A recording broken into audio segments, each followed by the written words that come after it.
It is the 21st of February 2023, and many thanks indeed for joining us here on Morning Prime Tuesday. You have Siasa Fiesta coming your way, where we take a critical analysis of the politics of the week and how it's also panning out towards the end of the week as well. I'm joined this morning by Otiende Amolo, who's a senior counsel. Dr. Otiende Amolo also is a member of parliament for Rarieda. We'll be joined much later also by David Cheng, who's a member of parliament for Ugenya, and also we'll be joined by Isaac Mora, who is a former nominated senator. Paramalim is away this morning. He was in Garissa. He had just told me he can't make it for the show. But we continue nonetheless with the program today, looking at what is happening currently. By the way, today it is they didn't normally call it World Mother's Tongue Day. So you get a chance also to speak your mother tongue a bit in the morning. And I want to hear how they say it in Luo, of course, when you wake up in the morning. Senior Counsel Otiende Amolo will tell us how you do it in the morning. Absolutely. And Luo is one of the easiest languages. One of the easiest. Than English. You just say Oyaore. Oyaore. Means good morning. It's good morning. Yes, and the response is Oyaore ahinya. Oyaore ahinya. Good morning back to you. Uh-huh. Yes. Do you think it is important also for us to be observing this Mother Tongue's Day? I think it's a good thing. And people knowing their mother tongue and their cultures is a good thing.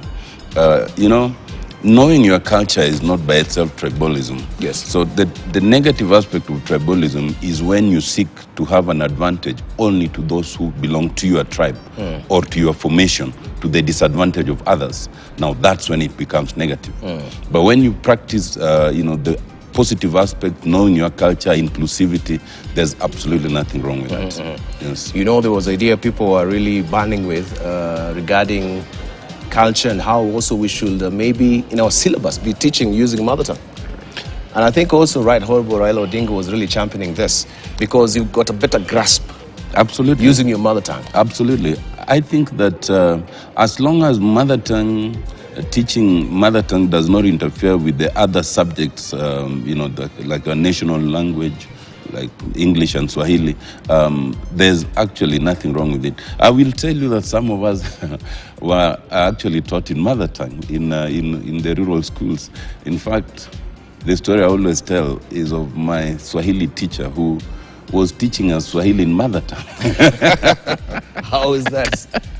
It was a struggle. So some of us struggled through all this, so basically you left on your own devices and you had to struggle through and read and excel, not on account of some advantage in terms of where you are, but it purely basically on your own effort.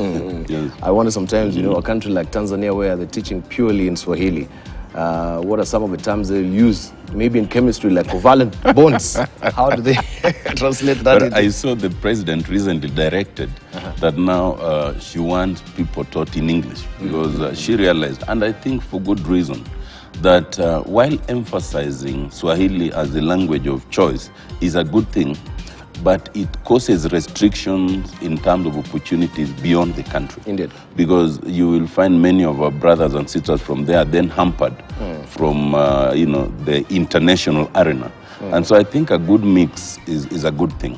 Yes. Indeed. Of course, I think even Rwanda, they picked up English as one of their national language besides French, because now, of what you're saying, we are living in one globe, where they call it globalization. So the world is flat, as Thomas Friedman will put it in his book.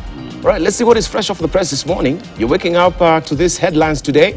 This is what is on the front page of the Standard today. Joker or rogue? DP. That is Joker or rogue? DP.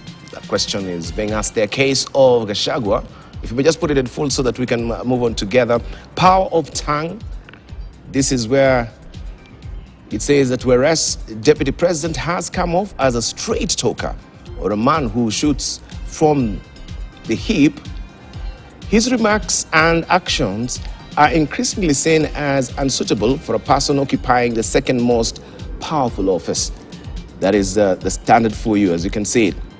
Well, this is in light of what he spoke over the weekend In his words, he said, quote unquote, the government is like a company with shareholders.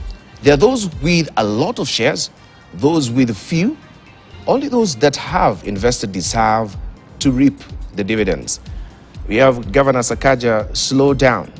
This is what also he said. I mobilized the Kikuyu votes for you, so don't hurt our businesses. This idea of removing matatus from town is not good. Another one from him. These people are not going anywhere. I have come with 70 iron sheets, a bag of rice and beans for each family. The county police commander has been removed. These are just some of the statements that recently he was tripping off his tongue that sparked a lot of debate. So, Joker or Rogue, DP, case of Gachagua. This story is well fleshed out for you on page 6 of the Standard this morning. Masit's fate now in the hands of Judge Muchelule. And also we have investigation here on sexual abuse there, or sex abuse, true price of a cup of tea. Investigative reports shows rampant exploitation of women seeking jobs in tea firms. Managers are arm twisting them for sex as condition to keep their jobs. Also today, you have the Financial Standard coming your way. State backpedals on a tax subsidies plan. Now they're changing tone on the subsidies as well. Maybe the government has realized the blowback of the subsidies that they were warding off. Now they're changing tone. You can read all about it inside the Financial Standard. On top here, why it will take more than army to win bandit war. Why it will take more than an army to win bandit war. True lies in Nigeria politics. That is another story that you want to follow. Inside the Standard this morning, another Madrid test for Klopp. That is on sport pages of the Standard this morning. Let me dash quickly to the Daily Nation and just show you what is on the front page of the Daily Nation. Big names in race for CAS. Big names in race for CAS. That is a splash today. The PSC invites 224 candidates for interviews to fill about 20 slots. This is all about governance. And Rectangular law firm hired by electoral agency. Firm linked to House Speaker pre-qualified by IBC. That is a story that you want to follow on page 6 of the Daily Nation this morning. Rectangular law firm hired by electoral agency. Firm linked to House Speaker pre-qualified by IBC is on page 6 of the Daily Nation. Uhuru loses allies. Mount Kenya clout as political gambles fall flat is another story that you can follow on page 4 and 5 of the Daily Nation. Back to the headlining story there, you have their faces in the short list. We have Dr. Evans Kidero, Bishop Margaret Wanjiru. We have James Ongwae, Adelina Mwao, Samuel Tunai. We have McDonald Mariga, Caleb Kositani, Millicent Umanga, Cleophas Malala, and Purity Girisi. Former governors and scores of poll losers are among those who have been shortlisted for the post of Chief Administrative Secretary, days after the courts allowed President William Ruto to make the appointments. You have this story on page 10 of the Daily Nation this morning. Remember, the court made the pronouncement regarding the way forward with the CSS jobs, that now they can be hired. This is after it was nullified on being unconstitutional because there was no public participation. Alone in Death, starting today, a special report that will be there in the Daily Nation, page 12, and triplets joy for cancer survivor. You can see a happy mom there. Before Faith Musoli started her 33 sessions of radiotherapy, doctors advised her to harvest her eggs on the basis that she might not get pregnant thereafter. But she didn't. In April last year, she defied the odds by conceiving naturally. Miracle happens. You can follow the story inside the Daily Nation this morning. Star is up next. Why DP Gachagua is in the eye of a storm. Opposition MPs threaten to lead anti-taxation campaigns in their region. We have critics saying Deputy President is openly abating tribalism in the civil service. The critics say Deputy President is openly abating tribalism in the civil service.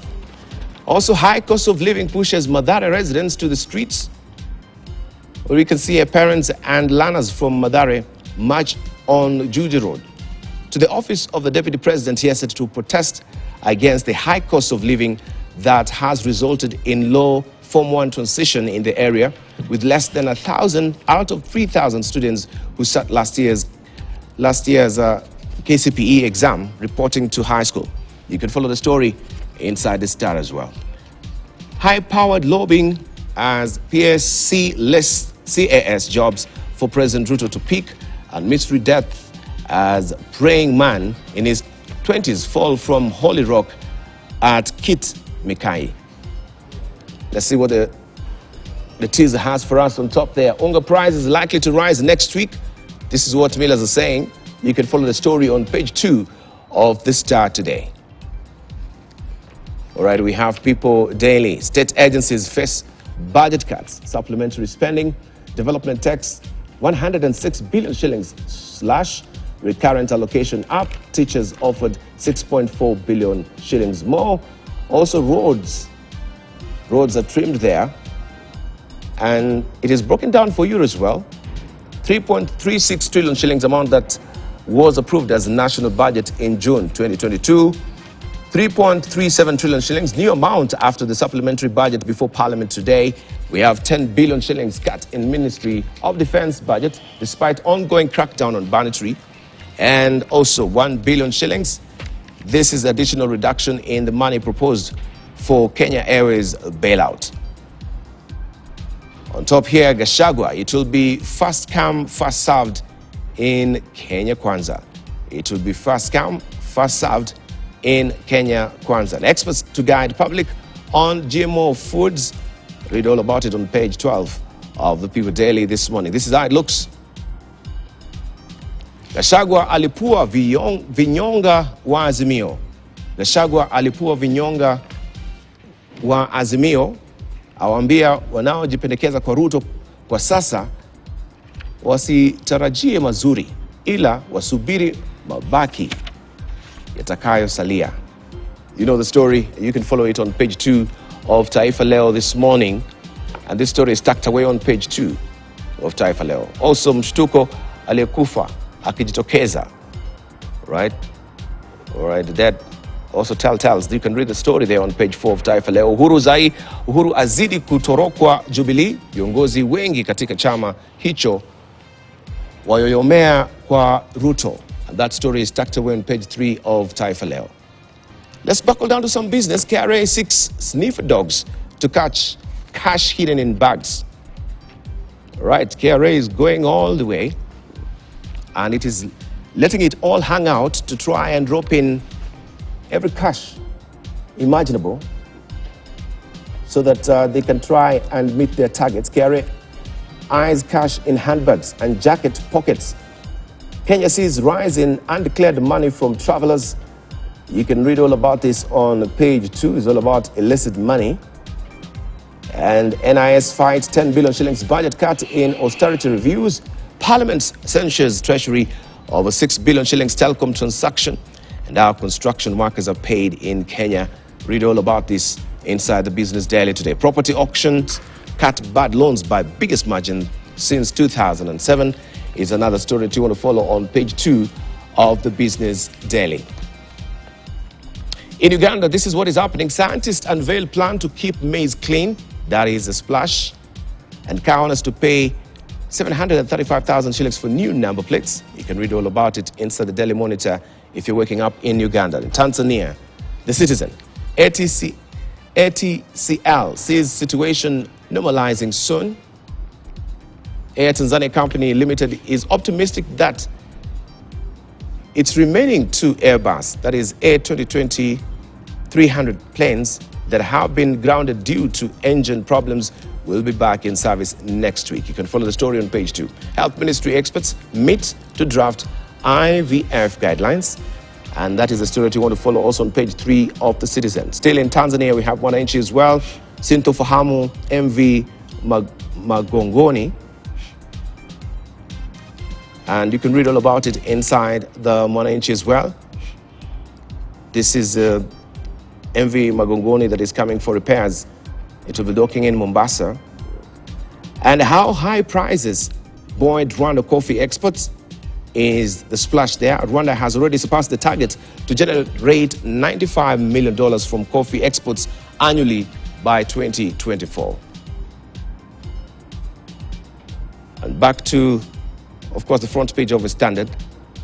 And everyone has been talking about this. I don't know, Otina Molo, where you were when you heard about this particular clip by Rigathi Gachagua, who is really speaking about Kenya being a company. And the shareholders, of course, it has its own shareholders. People now are taking a swipe at him, looking at what we have on the front page of the Standard, the Star as well. They're saying why DP Gachagua is in the Ivory Store. Critics, they say that Deputy President is openly abating tribalism in the civil service. I think the Standard almost got it right. Almost? Yes. But it should not be by way of a question, joker or rogue DP. It is both. The DP has become a joker and as he has become rogue. And yes, his utterances are not only divisive, they are expressly unlawful and unconstitutional. I have seen, and it's unfortunate because the DP used to be your panelist with me here, if you remember. Yes, yes. And somehow in those days he was very reserved and restrained.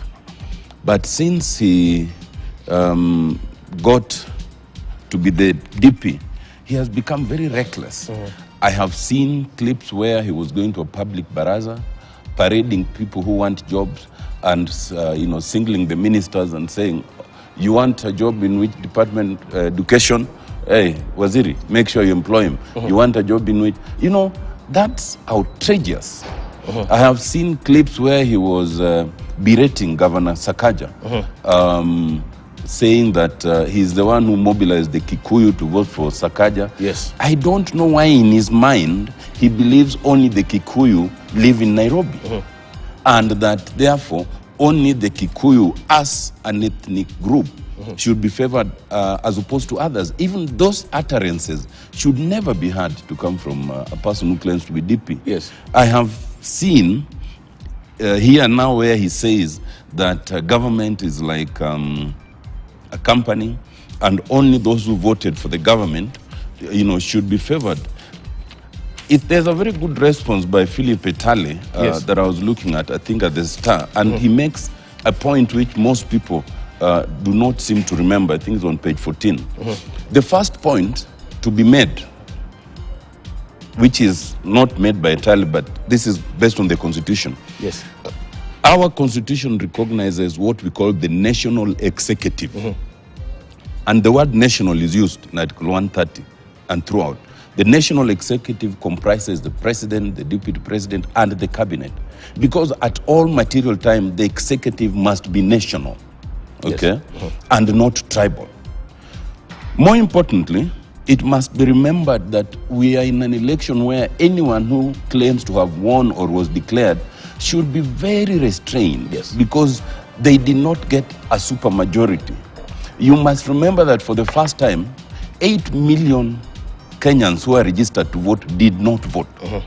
And if then you take the numbers of Chebukati and you find that of those who voted according to Chebukati, they were basically split down the middle at 7 million each, then it means you're talking about at least 15 million registered voters who are not represented within the so-called Kenya Kwanza Alliance. So when you then throw it in the face of this 15 million, that because they did not, they were not part of those who voted for the Kenya Kwanza administration, therefore they are to be excluded. What are you telling them? Are you telling them that their taxes should then not come to your government because the taxes come in so that it can be used throughout Kenya? If taxes can only be used to benefit a section of Kenyans, then there's no reason for the rest of Kenyans to pay taxes.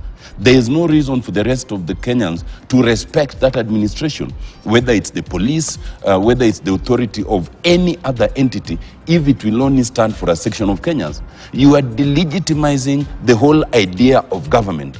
And by the way, if the DP were to succeed in that, it is this administration that would suffer the most, because already they have legitimacy issues. Already many of us have refused to recognize them as such for so many reasons that have been said. When then you come and make this very utterly careless statement, then you are further delegitimizing, and you are giving the rest of us a basis to say, okay, now even the taxes and any form of recognition should be withdrawn, not just of the president or the deputy, but of the entire government.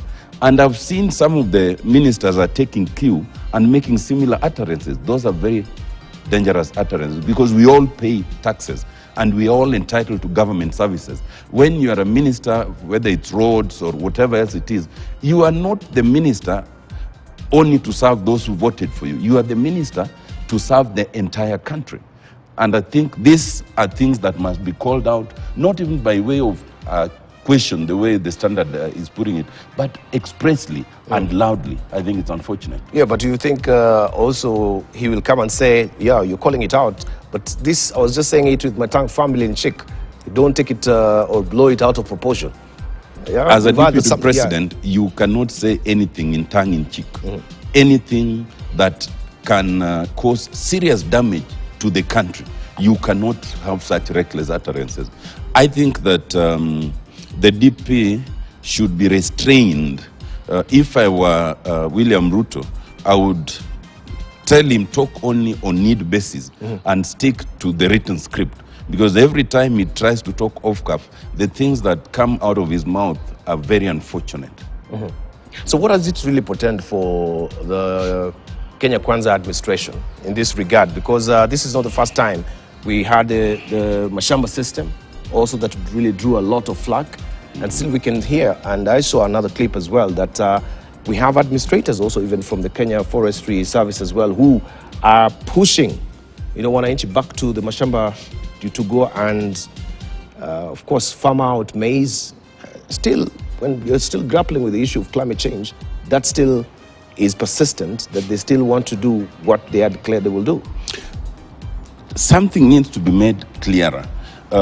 Gachagua is talking recklessly, but the things he's saying are things that they have discussed as Kenya Kwanza. And I am not shy to say, if you do an analysis, and I dare the media to do this analysis, of all the appointments that have been made by this administration since they came in, at all levels, whether you start from the cabinet secretaries to the, principal secretaries, to all other, even including the parastatals, you will find that unfortunately, it is heavily inclined to only the Kikuyu and the Kalenjin. It's like Kenya Kwanza stands for only two tribes. That ought not to be the position. You ought to make an effort to be seen to be national.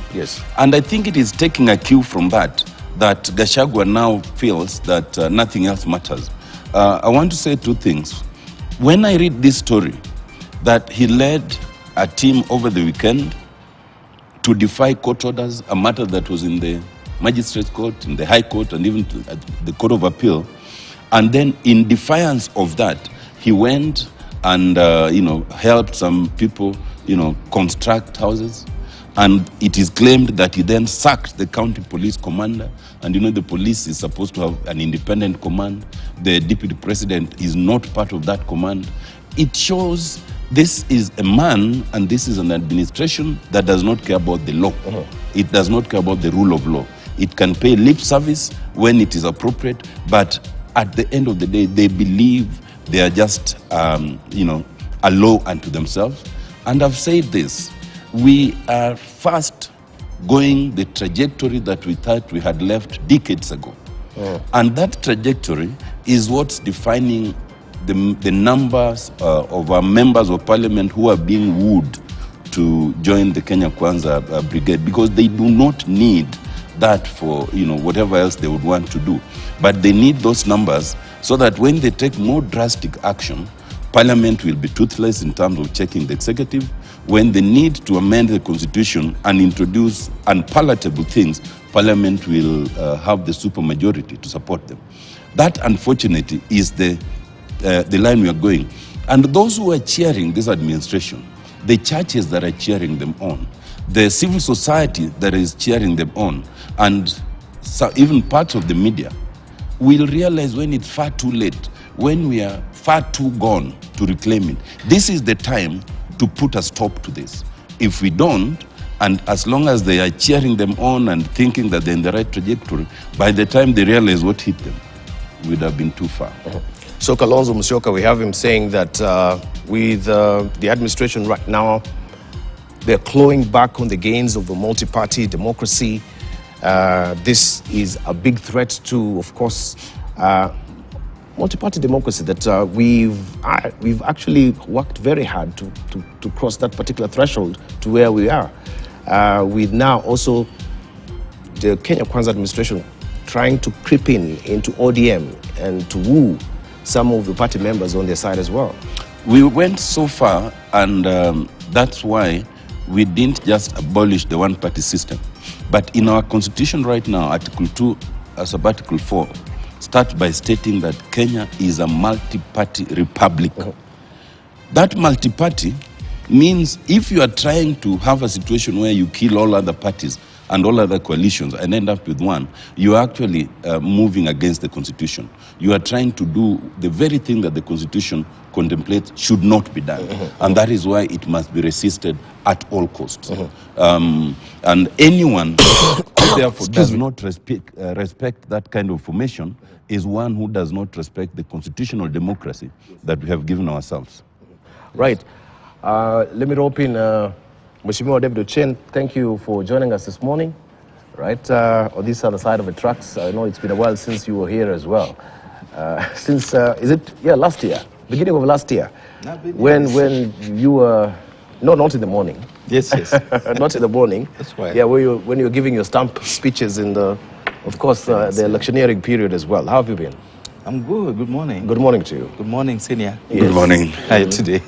Right, so we just caught us in the middle of the paper review, and we're trying to see what is on the front page of the Standard today, where there is a probing question which is being asked on the front page of the Standard. Joker or rogue DP, a case of Gachagua. You were in some of his meetings as well. You've been going for the church attendance, and we know what has been tripping off the tongue of Gachagua lately regarding also the shareholders and Kenya being a company as well. What was your reaction when you heard that? And you're the people actually who says, if you came last, then, time is not really on your side. You have to bide your time to wait for all the spoils to be shared so that you can get the handouts that will be left. Oh, interesting. I think Gachagua was just being a quintessential deputy. Sometimes, in my opinion, overzealous. Sometimes, in my opinion, too taken up by his new position. And so I would cut him some slack for the first 6 months. But I'm sure that wherever he is, he's listening to the response by the Kenyans, wherever they are also, the opinion about him and what he says. When parties join coalitions, they sign agreements, they sign arrangements that when we joined Kenya Kwanza, we sign an arrangement. Yes. Yeah, and so I would not want to respond to the Deputy President as far as the joining, at least our joining of Kenya Kwanza is concerned. But it's also just good to say that Kenyans expect a united country. Kenyans expect a Deputy President that speaks to the nation, that appreciates their new high calling, and that knows what to say where. Yeah. So you're speaking about agreements that you had with Kenya Kwanza. Is he not privy to this particular agreement when he's making this particular statement? I would want to speak for him, really. At least I can speak for myself and for the party that I lead. Yeah, that's what I want you to speak. Yes, and for the party that I lead, the arguments we signed have up so far been made to the latter. They've been made to the latter? Yes, yes. Okay. And I've not been made to imagine that they will not be met in the areas that have not been met. Yes. All right, let's move on, and we look at the question that also has been in the fore for quite a long time. You were one of the breakaways from the Raila tough, so to speak, and grip, coming up with the MDG. We have the faction that has also been going to State House, and I know people are saying, oh, maybe this is a formation of the media. They will say this is a formation of the media, that people right now are creating an anti-Raila sort of rebel within ODM. And they're saying this is a moment, this is a breakaway moment from the grip of Raila, from the cult of Raila. We want to create our own path and be people who can hold their own as well. You've been following this. I don't know what really informed you also, you breaking away with MDG. You had your own issues within ODM for that particular matter. But I always use this particular phrase that you cannot be in the picture, or you cannot be in the frame and see the picture. You have to step out from the frame and see the picture. You stepped out from the frame, you're seeing the picture. What are you seeing? Thank you so much. I think for me it's almost cyclical. What's happening now with ODM is what we did in 2013, July, August. But the difference at that time our issues were internal. You know, we thought that there was an old guard that was not helping, Raila to become president, and we thought that the best way to do it would be to push them out and get in and get the positions. And we were so many of us that time, we were like 15 of us that time. There's an impending election in ODM, and we thought that if we band together as young MPs, we would get somewhere. But again, like now, I think the media fueled the fire with talk about ODM breaking into two and all that. Yet there were no intentions that time at all of breaking ODM. None of us had any contact with, that time, the president and the deputy at all. We just thought that we needed to do this for our own sake and to create space for ourselves within the party structure at that time. What's happening now, if I may give an opinion there, is and I wanted to give this rider Dibal, that the reason why, for example, someone would leave a party or would have a different opinion, most of the time the reasons are very different. Reasons could be valid, reasons could not be valid, but they are varied. What I never agreed is the fact that if someone leaves or has a different opinion within the same party, then they have been bought, or someone has been paid and all that. Normally that is, most of the time, it's not true. But I'm yet to understand the cause of my 9 brothers. Maybe I'm going to talk to them in the coming days to understand why this. But if like they're saying that they're meeting the president to further discussion they had when the president visited Nyanza in January, then I think they should be allowed to do so. If they're saying the president was in Homa Bay, he met all the Homa Bay MPs. He was in Siaya. Honorable Tienda and myself were out of the country at that time, so we're not in the meetings that happened in Siaya. But the MPs from Siaya who were there also met him. And so these gentlemen are saying, look, we are meeting the president because he came to our region, made these promises to us, and we agreed to keep talking to ensure that the things that we want done are done. And that is the story that I want to buy personally, that they're meeting the president because there are things they discussed, and they want this to be carried forward. Yeah, that's how I see it. As for the politics around it, I can only speculate and also say, for example, that the president has been, in my opinion, a smart politician so far, being able to convince his members of parliament, not just from ODM. You've seen how Jubilee has come down, tumbling, and how, in my opinion, he's trying to consolidate power. Every politician will do that. If you talk about real politics, every politician, even if you're president today, you'd want everyone, if possible, to support your cause and support what you want to do for the country.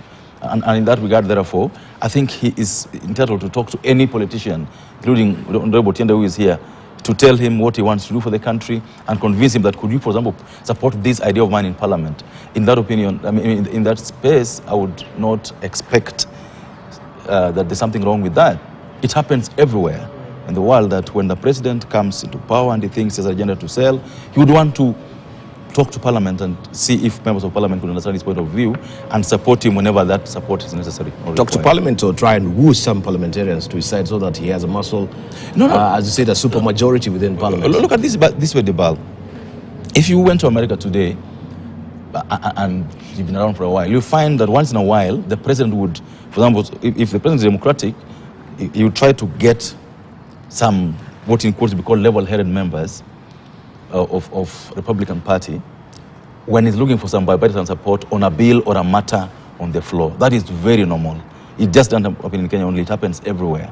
That every now and then the president will reach out across the aisle to try to get bipartisan support of ideas and issues that he has that he thinks should be sorted out on the floor. Yeah. All right.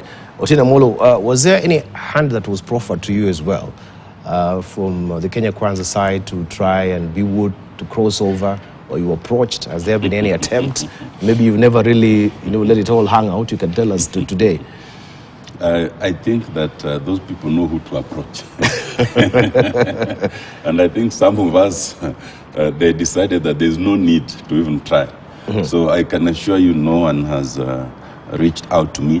In fact, when the president visited my constituency, and I was out of the country, as Honorable Chen says, although I was out of the country, but no one formally communicated to me that the president was coming or even invited me. Not even the CS who is from my constituency. So I guess they've decided that some of us, there's no need because we are very clear. And we've always been clear. I agree with the Honorable Chen when he says that the DP is sometimes overzealous, just going back to that subject. But there can be nothing like excusing him for the first 6 months. You cannot excuse anyone in that position, even for a minute. You cannot excuse their utterances, you cannot excuse their actions if they are wrong. Yes. And if the Honorable David Ochieng wants to help the people of Uganda, he must call out the DP for what he is. And unfortunately, you see, Honorable Ochieng, the more the DP and his people speak so badly, the more the people of Uganda will start wondering why on earth you joined that coalition. So sometimes I sympathize with you because it traps off you. Coming back to this, I've always told that, Honorable Ochieng, that I agree with him and I respect him for one thing, that he had the courage to go his way in terms of his party. He did not try to hide in ODM and then try to bring his own. Once he realized that his views were incompatible with the ODM, he went to his party. He didn't do that fully, because what he should have done was at that time, as he's saying in 2013, was to have the courage then to resign and go to his party. But he waited at least until, to the end of his term. But he did it, so I respect him for that. However, the mistake he still made is having gone to MDG and having decided that he was incompatible with the ODM ideas and therefore the Azimio ideas, he should not have rode the ship of Azimio to the election. Because he came in, and I can tell you there was a lot of resistance even for him to come into Azimio, but he did. And he signed that coalition. And he got elected. Now, the tragedy is, there is no telling how many people, how many voters in Uganda voted for David Ochieng as David Ochieng and MDG, and how many now voted because he was part of the Azimio coalition. So he got the benefit of the coalition, and having been elected, then he ran away with that benefit to the Kenya Kwanza. We don't know if he had joined Kenya Kwanza whether he would have been elected. Having said that, he is in still a much better position than some of our colleagues who, having stayed in ODM, shortly thereafter, then now decide that they are not happy. Let's come back to the question of those who went. I don't agree with any of the views Honorable Ochieng has expressed in respect of my colleagues. First, if it was a good thing, then why the secret? I was with some of those colleagues the previous day, including to the evening and all. So if you think it's a good thing, why go in secret? Why not just say, we are going? Yeah? The way even the Jubilee guys announced in advance that we are going, and the reason we are going is 1, 2, 3. If you go in secret, then it can't mean that you are going to pursue certain things for the benefit of the region or your people. Otherwise, you'd make them open. Secondly, you will see I tweeted when the president was in my constituency and I was out of the country. I said we will engage with the administration in a structured way. Anytime you want to engage for the benefit of the people, you engage in a structured way. When Raila and Uhuru had that handshake, we engaged with the government in a structured way because we have leadership. We have leadership at the level of parliament. We have the regional caucuses. We have our leader, our party leader, Raila Amolo Odinga. So if it is a question of engaging for development, then you do it in a structured way. You can't say that because the president came and met, the leadership in Siaya, and that time it was sanctioned, there's the governor, there's everyone. Then now you go in secret and hope that you can pursue only certain things that are of benefit to you. You must then allow people to suspect that you may have gone for your own personal gain. Thirdly, it cannot be true that you have to go to the president to seek development. I have never understood that contradiction. I think it's almost an insult to the people of Kenya. The people of Kenya for 20 years fought so that the presidency and the executive cannot be the determinant of development. That is why we introduced devolved funds. That is why we introduced decentralized funds. That is why we removed the idea of determining the budget from the executive to parliament. In fact, not parliament generally, to the National Assembly. So that, in fact, it is the executive that should be coming to the National Assembly to persuade us. Like right now, you've seen some of the cuts and all. Yes. It is the National Assembly that will ultimately decide what is allocated what. So when you are given that responsibility in Parliament, then you privately, secretly go to the executive to seek to be allocated that. It is the biggest contradiction I've ever seen. We should be standing our ground in Parliament. And one of the things we should be doing now as members of the National Assembly is insisting that the budgets that were allocated to the counties be given to them. As we speak, most counties, if I give the example of my county of Siaya, I think of an allocation of about 9 billion. So far, they've only received about 3 billion. Development is insisting, not privately, but openly, that that money must be released to the people of Siaya to determine how they use it. Right now, development is insisting that of the 145 million we allocated for CDF, we have only received, I think now, 28 million. And 28 million in all the constituencies has only been for part of bursary. Yes. Most of us had allocated up to 50 million for bursary. We have not received it. Development would be insisting that the balance of that money, which is about 120 million pending for each constituency, be released so that we can pay bursaries, we can bring development to schools, not going to State House or wherever it is, and then you get some small handout in your pocket. That is not development. And the Honorable Chiang was on the speaker's seat, because he's in the speaker's panel last week, when I was talking about the idea of government and the confusion that some people are trying to create. Some people have come to create the impression, or they do not understand, they think that because you are in the majority side in the National Assembly, now you are in government in the National Assembly. And that those who are in the minority are in the opposition in the House. There is no such thing. The presidential system that we adopted, everyone in Parliament is supposed to check the executive as an entity, whether you are on the minority or on the majority. So the idea of saying that the president can persuade some of the MPs so that you can support some of his views is a false idea. If it's a good idea, that's why the president is allowed to come and address us. And even when we were not together, I remember there were times that Uhuru Kenyatta would come and speak on the floor, and there are some points he would make where everyone was in agreement, and we would give him a standing ovation. You don't have to be on any side. Reason will prevail. You don't have to be persuaded individually or by suggestions that you will get this goodie or that goodie for you to support the president. You don't need. You can stand your ground. I can tell you that if the president brings a good idea right now, I will support it on the floor of the house, if it's a good idea. But I don't need to go and be seen to see him, you know, privately, so that if he comes, then I support it. I just need to listen to the reason and the rationale, and I support it. So, the idea of these people, you are in one formation, then you are secretly going to the other formation, you are undermining democracy. You are undermining our multi-party democracy. Stick where you are. And if you have the courage, and I dare you, and this is my last point, of these people saying, oh, Raila, you know, it needs to be cut down to size. It's never about Raila. If today, any of those friends of mine have believed that Raila needs to be cut down to size, it's pretty simple. Do a letter to the speaker, resign, let's go for the by-election, and face off. And if you are truly, you know, strong, and you want to cut Raila to size, go on your party and let's take you on. They won't do that. Right. I want to respond to what you said before I answer the question you're going to ask next, Bal. I want to speak about, because you talk about myself first.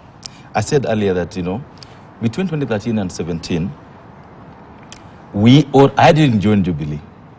I never spoke to the president. Yes. I never spoke to the deputy president about joining Jubilee for the 4.5 years I was in parliament. We had internal disagreements in the party, so I didn't have to leave the party. I hope you understand that well. Yes.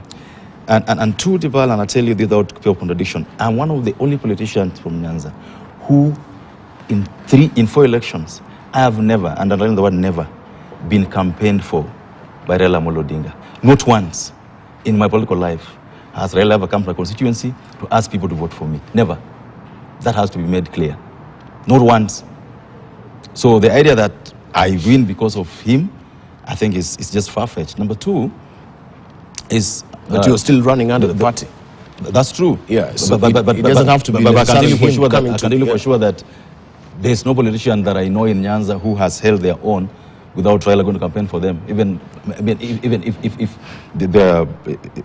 where they would just win on their own. Number 2 is he says that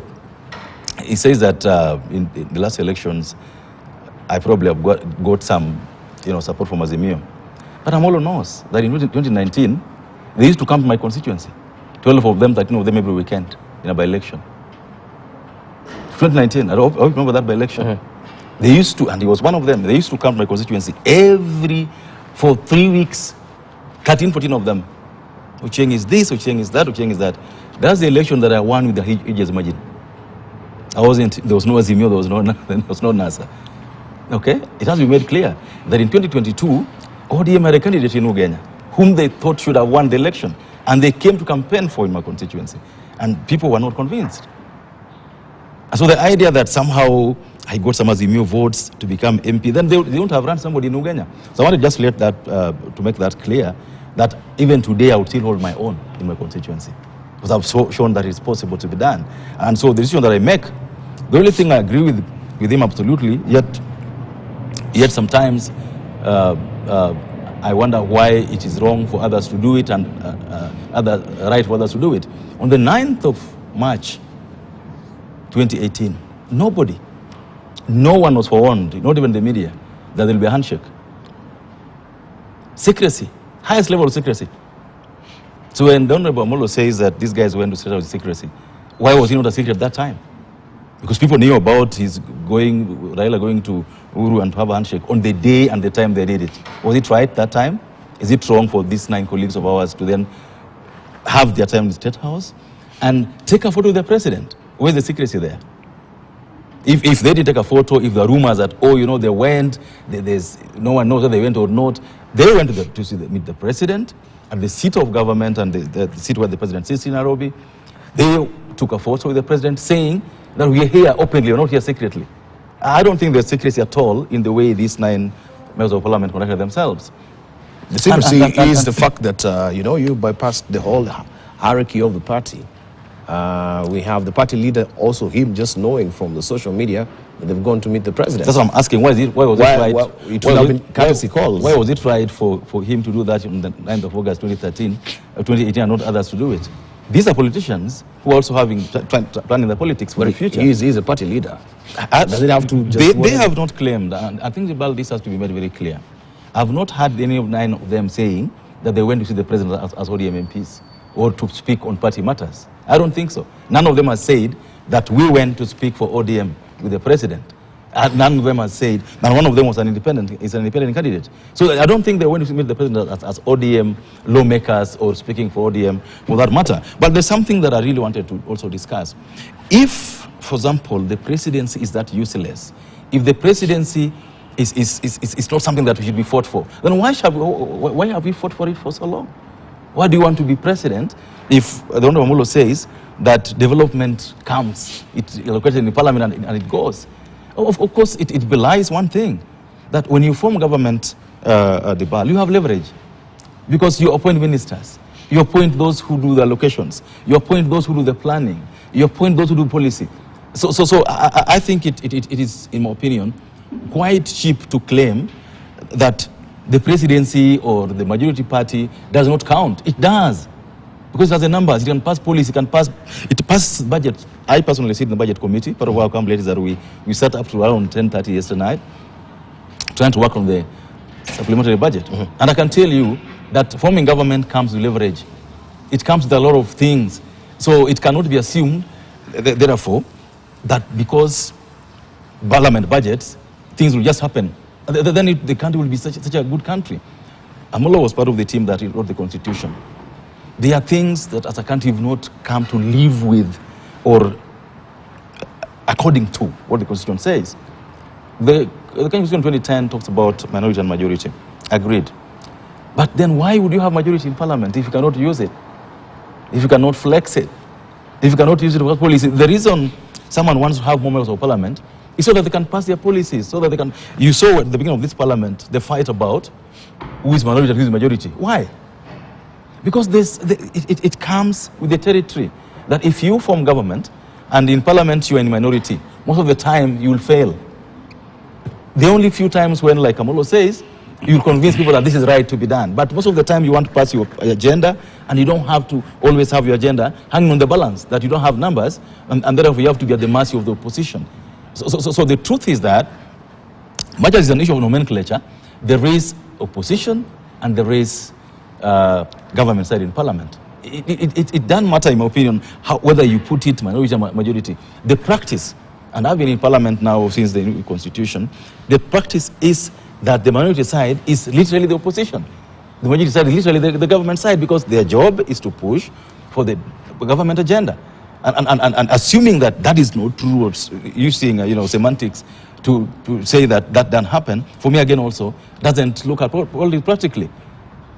So I want us to look at the fact that government runs in parliament based, or government in parliament is run based on who has the majority and minority. Oversight is not the only job parliament does, Ribal. Oversight is just one of the three that parliament does. And like he's told you now, parliament also budgets. And if parliament budgets, it means that the majority side will have most of the time their way in terms of the agenda of the government and what they want to be in that budget. And very rarely do you have the guys in minority proposing something and that goes through unless this argument between minority and majority.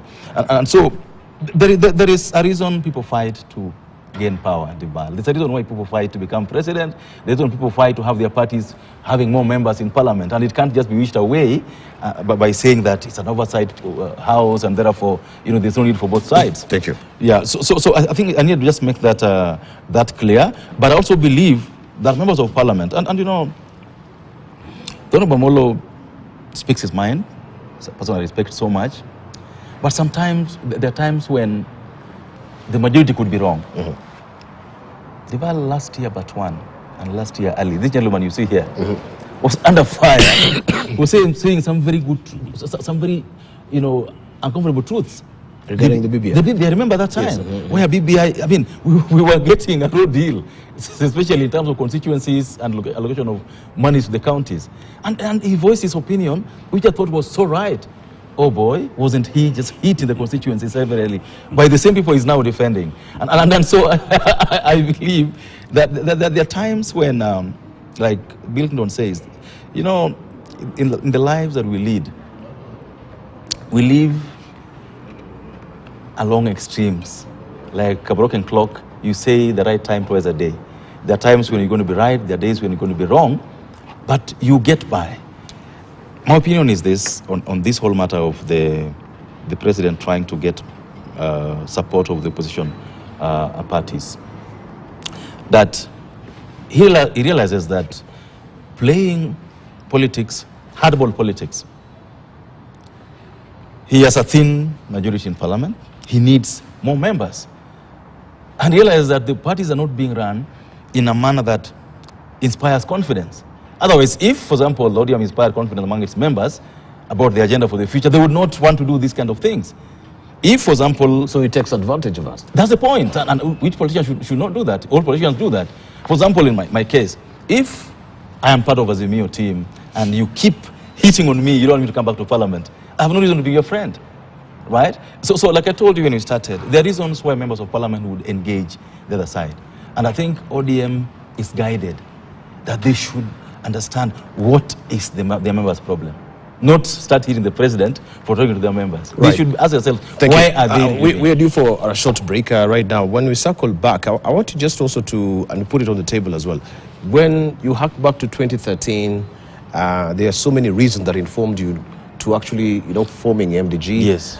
There's so many reasons that informed you to now also vacating from Azimio to Kenya Kwanza as it is right now.